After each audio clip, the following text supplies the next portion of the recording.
Hello बच्चों, जय हिंद। Welcome to ITLC online. Last time हम लोगों ने कंट्रोल एंड कोऑर्डिनेशन का जो इंट्रोडक्शन वाला पार्ट था वो कंप्लीट कर लिया है।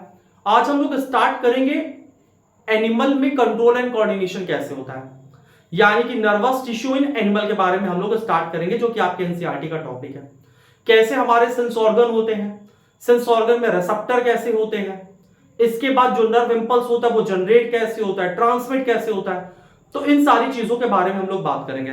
तो स्टार्ट करते हैं हम लोग नर्वस टिश्यू से। नर्वस टिश्यू,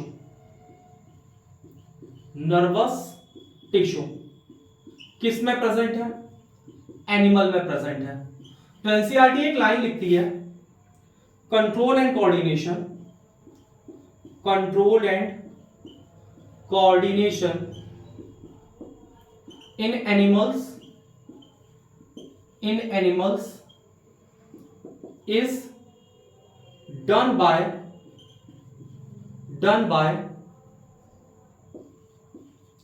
nervous tissue या nerve cell and muscular tissue।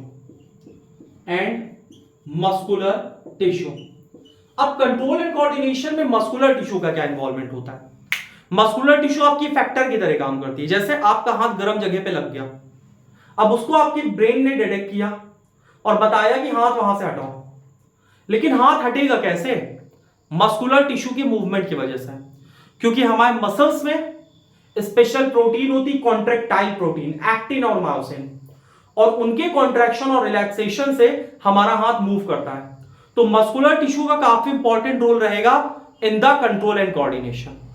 अब इसके बाद जब भी हम किसी इमरजेंसी सिचुएशन में फंसते हैं तो हमको कैसे पता चलता है, यानी कि किसी स्टिमुलाई को हम डिटेक्ट कैसे करते हैं?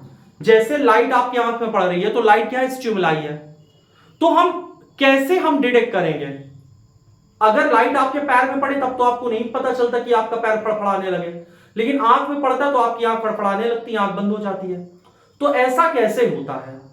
तो अगला चीज हमको समझना है, how we detect stimuli, how we detect stimuli. हम लोग स्टिमुलाई को कैसे डिटेक्ट करते हैं? आपको पता है स्टिमुलाई क्या होता है? Stimuli any change in environment to which we response is known as stimuli. Last video में बताए थे।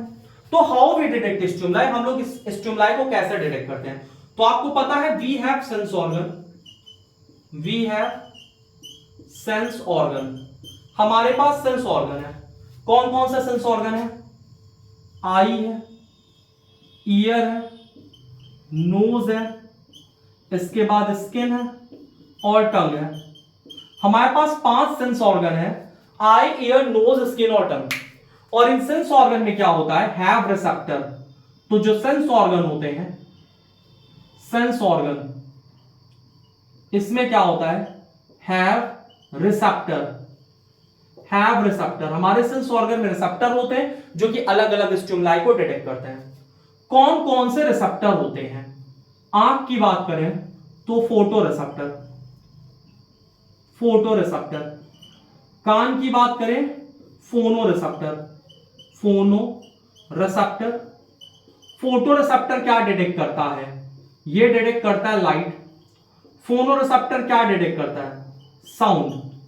अब नोज में आपका कौन सा रिसेप्टर होता है? Olfactory, olfactory receptor, olfactory receptor. Skin में कौन सा होता है?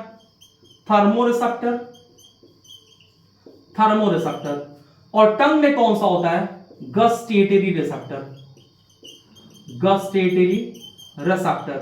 तो यहां पे आपके 5 रिसेप्टर हो गए हैं और 5 सेंस ऑर्गन, आई, ईयर, नोज, स्किन और टंग। आंख पे रिसेप्टर फोटो रिसेप्टर होता है, कान में फोनो रिसेप्टर होता है, नोज में ऑल्फैक्टरी रिसेप्टर होता है, स्किन में थर्मो रिसेप्टर होता है, और टंग में कौन सा रिसेप्टर होता है? गस्टेटरी रिसेप्टर होता है, जो कि ऑल्फैक्टरी रिसेप्टर किसको डिटेक्ट करता है? स्मेल को। थर्मो रिसेप्टर किसको डिटेक्ट करता है? हीट को या टेम्परेचर को। और टंग किसको मतलब टंग किस चीज को पता करता है कि हाँ भैया क्या चीज है? टेस्ट को। ये टेस्ट के लिए रिसेप्टर का काम करता है। तो 5 रिसेप्टर है, फोटो रिसेप्टर, फोनो receptor, olfactory receptor, gustatory receptor और साथ साथ में थर्मो रिसेप्टर। एनसीईआरटी में 2 दिया गया है, कौन कौन सा? नोज दिया गया है, टंग दिया गया है। तो आपको नोज और टंग को बहुत ध्यान से समझना और लर्न कर लेना है। अब आगे की बात करते हैं। लर्न तो सभी करना है, लेकिन नोज और टंग में खासा ध्यान देना है। अब हम लोग आगे की बात करते हैं कि जब भी स्टिमुलाई होता है तो क्या होता है। ध्यान से देखो, जब भी कोई स्टिमुलाई आता है, when our receptor can detect stimuli, जब भी हमारा रिसेप्टर स्टिमुलाई को डिटेक्ट करता है, उसके बाद क्या होता है? केमिकल रिएक्शन अगर जब भी हमारा रिसेप्टर स्टिमुलाई को डिटेक्ट करता है, उसके बाद केमिकल रिएक्शन होता है। केमिकल रिएक्शन से क्या होता है? केमिकल रिएक्शन क्या करता है? It generate electrical impulse. Chemical reaction क्या जनरेट करता है? Electrical impulse. इलेक्ट्रिकल इंपल्स कौन रिसीव करता है? तो इलेक्ट्रिकल इंपल्स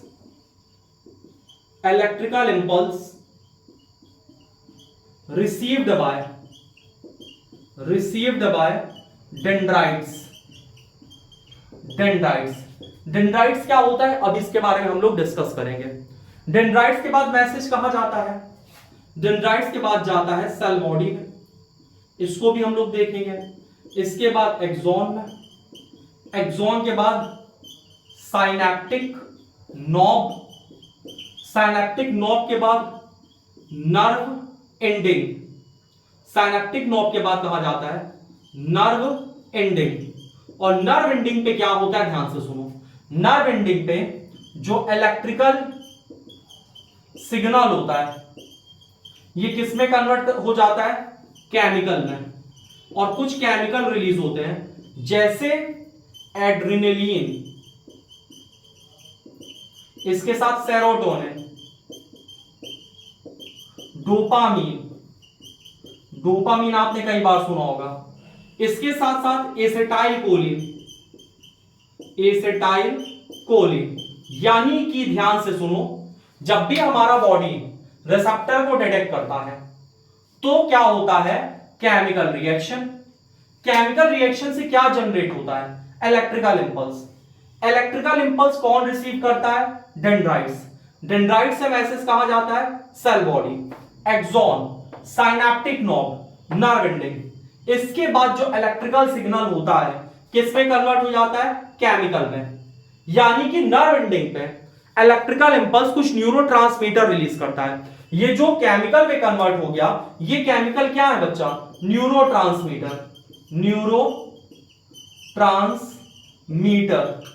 ठीक है, न्यूरोट्रांसमीटर क्या करते हैं? न्यूरोट्रांसमीटर फिर मैसेज को पहुंचाते हैं दूसरे नर्व सेल के पास या इफेक्टर के पास, एक गैप से होता हुआ, साइनैप्स से होता हुआ।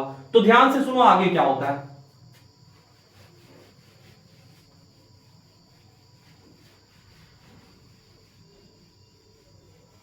ध्यान से देखो आगे क्या होता है। यहां पे क्या हुआ? ध्यान से देखो, सेल बॉडी पास मैसेज गया, axon, synaptic knob, nerve ending. इसके बाद इलेक्ट्रिकल सिग्नल किस में कन्वर्ट हुआ? केमिकल में। इसके बाद क्या होगा? ये केमिकल क्या करते हैं? These chemical cross the synapse. ये केमिकल किसको क्रॉस करते हैं? साइनैप्स को क्रॉस करते हैं। साइनैप्स क्या होता है? साइनैप्स क्या होता है? It is the junction between two neuron. और जैसे ही न्यूरोट्रांसमीटर साइनैप्स को क्रॉस करते हैं, फिर ये केमिकल किसके कांटेक्ट में आते हैं? ये केमिकल कांटेक्ट में आते हैं डेंड्राइट्स के या इफेक्टर के या फिर किसी ग्लैंड के। और ऐसे ही जो मैसेज होता है वो ट्रांसपोर्ट हो जाता है। डेंड्राइट के कांटेक्ट में आए तो दूसरे नर्व सेल में ट्रांसफर होगा, फिर दूसरे नर्व सेल में, फिर ब्रेन में, फिर ब्रेन से मैसेज वापस आएगा। और ब्रेन से मैसेज वापस किसके पास आएगा? मान लो हाथ गर्म जगह पे छुआ है तो मैसेज किसके पास वापस आएगा? हाथ के पास। हाथ का मतलब इफेक्टर, यानी हाथ क्या है? हमारी मसल है, और मसल क्या करेगा, इफेक्टर, यानी मसल क्या करेगा, वहां से हाथ हटा लेगा। बात समझ में आ रही ना? तो ये जो मैसेज होता है ये किसको जाता है, डेंड्राइट्स को जाता है, यानी दूसरे न्यूरॉन को जाता है, जिससे कि ब्रेन तक मैसेज पहुंच सके। और जब ब्रेन से मैसेज वापस आता है तो हमारे मसल को जा सकते हैं या ग्लैंड को जा सकता है। मसल को कैसे आएगा, मान लो कि गर्म जगह हाथ छुआ तो हमने हाथ हटा लिया। ग्लैंड को कैसे गया, तुम किसी इमरजेंसी सिचुएशन में पड़े और तुमको कुत्ता दौड़ा रहा है, तो उस समय पे तुम्हारे बॉडी में जो एड्रिनल ग्लैंड होगा वो एड्रेनलिन हार्मोन का सिक्रीशन बढ़ा देगा। लेकिन वो मैसेज देगा कौन एड्रिनल ग्लैंड को, तुम्हारे बॉडी का नर्व सेल। समझ बात आई? और इसी फॉर्म में ट्रांसफर करता हुआ आएगा मैसेज। यहां तक कोई प्रॉब्लम नहीं है। एक बार फिर से इसको समझो, इसके बाद हम लोग पढ़ेंगे स्ट्रक्चर ऑफ नर्व सेल। देखो ध्यान से, जब क्या होता है, when our receptor can detect stimuli, जब हमारा रिसेप्टर स्टिमुलाई को डिटेक्ट करता है, केमिकल रिएक्शन होती है। केमिकल रिएक्शन से क्या जनरेट होता है, इलेक्ट्रिकल इंपल्स। इलेक्ट्रिकल इंपल्स को रिसीव कौन करता है, डेंड्राइट्स, फिर मैसेज आता है सेल बॉडी, फिर एक्सॉन, फिर साइनेप्टिक नर्व, फिर नर्व एंडिंग। और इलेक्ट्रिकल सिग्नल जो है किस में कन्वर्ट हो जाता है, केमिकल में। और वो केमिकल न्यूरोट्रांसमीटर होता है। न्यूरोट्रांसमीटर क्या क्या होता है, जैसे एड्रेनलिन हो गया, सेरोटोनिन हो गया, डोपामीन हो गया, एसिटाइलकोलिन हो गया। इसके बाद ये केमिकल साइनैप्स को क्रॉस करते हैं। साइनैप्स क्या होता है, दो न्यूरॉन के बीच का जंक्शन होता है, और साइनैप्स पे इलेक्ट्रिकल सिग्नल किसमें कन्वर्ट हो जाता है, केमिकल में। और फिर इसके बाद जब वो केमिकल दूसरे डेंड्राइट के कांटेक्ट में आता है तो फिर से केमिकल किसमें कन्वर्ट हो जाएगा, इलेक्ट्रिकल में कन्वर्ट हो जाएगा।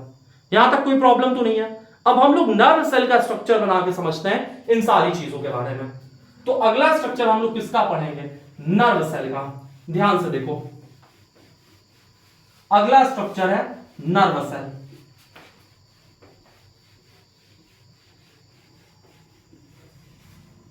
चलो समझते हैं नर्व सेल का स्ट्रक्चर कैसे बनता है। आपने इसको क्लास 9 में बहुत अच्छे से पढ़ा होगा। ये नर्व सेल है, ये इसकी नर्व एंडिंग है, साइनेप्टिक नर्व और नर्व एंडिंग। ठीक है, यहां पे हम लोग डेंड्राइट्स बना लेंगे। नर्व सेल बॉडी की लॉन्गेस्ट सेल होती है, लेकिन मैसेज करके ये बताओ कमेंट बॉक्स में कि जो हमारी नर्व सेल होती है, नर्व सेल डिवाइड क्यों नहीं करती। नर्व सेल के पास ऐसा क्या नहीं होता जिस वजह से नर्व सेल डिवाइड नहीं करती है, ये आपको हमको कमेंट बॉक्स में बताना है। ये क्या है, डेंड्राइट्स है। डेंड्राइट्स, डेंड्राइट्स का क्या काम क्या होता है, ये रिसीव करता है, receive electrical impulse, electrical impulse. इसके बाद ये क्या है, सेल बॉडी या साइटोन। ये यहां पे क्या है, न्यूक्लियस। इसके अंदर प्रेजेंट होता है नेसेल्स ग्रैन्यूल्स, नेसेल्स ग्रैन्यूल्स। इसके ऊपर कवरिंग होती है, इसको बोलते हैं हम लोग माइलिन शीथ कवरिंग को, माइलिन शीथ। इसके बाद ये बीच में क्या है, एक्सॉन। ये क्या है, गोल गोल साइनेप्टिक नॉब, साइनेप्टिक नॉब। इसके बाद ये क्या है लास्ट में, नर्व एंडिंग, नर्व एंडिंग। अब होता क्या है, ध्यान से सुनो। डेंड्राइट्स रिसीव करता है इलेक्ट्रिकल इंपल्स, इसका तो इलेक्ट्रिकल इंपल्स जाता है सेल बॉडी, सेल बॉडी के बाद एक्सॉन, एक्सॉन के बाद लास्ट में साइनेप्टिक नॉब और नर्व एंडिंग। इसके बाद क्या होता है, यहां पे कुछ केमिकल रिलीज होते हैं जिसको हम लोग न्यूरोट्रांसमीटर बोलते हैं, जैसे एसिटाइलकोलिन, सेरोटोनिन, डोपामीन, एड्रेनलिन। समझ बात आई, गाबा। तो ये यहां पे कुछ न्यूरोट्रांसमीटर रिलीज होते हैं। ठीक है, ये क्या है, न्यूरो ट्रांसमीटर। और साइनैप्स पे होता क्या है, इस जगह को हम लोग बोलेंगे साइनैप्स। साइनैप्स, साइनैप्स पे होता क्या है, जो इलेक्ट्रिकल सिग्नल है, इलेक्ट्रिकल किसमें कन्वर्ट हो जाता है, केमिकल में। और इसके जस्ट बाद एक नया नर्व सेल होता है, और ये उस नर्व सेल की डेंड्राइट है। अब जब ये केमिकल किसके कांटेक्ट में आता है, डेंड्राइट्स के कांटेक्ट में, यानी कि जब ये केमिकल किसके कांटेक्ट में आएगा, डेंड्राइट्स के कांटेक्ट में, डेंड्राइट्स के कांटेक्ट में, तो ये केमिकल फिर से किसमें कन्वर्ट हो जाएगा, इलेक्ट्रिकल। इस तरह से जो नर्व इंपल्स है वो ट्रांसमिट होता है। कहां से ट्रांसमिट होता है, जहां पे स्टिमुलाई रिसीव हुआ उससे ब्रेन तक। यहां तक कोई प्रॉब्लम तो नहीं है। एक बार अभी तक हमने जितना पढ़ा उतना रिवाइज कर लेते हैं। एनिमल नर्वस टिश्यू में हमने क्या पढ़ा, हमने ये पढ़ा कि नर्व सेल होता है और नर्व सेल के साथ हमारे साथ प्रेजेंट है एफेक्टर यानी मसल। हमारे पास सेंस ऑर्गन होते हैं, आई, एयर, नोज, स्किन और टंग।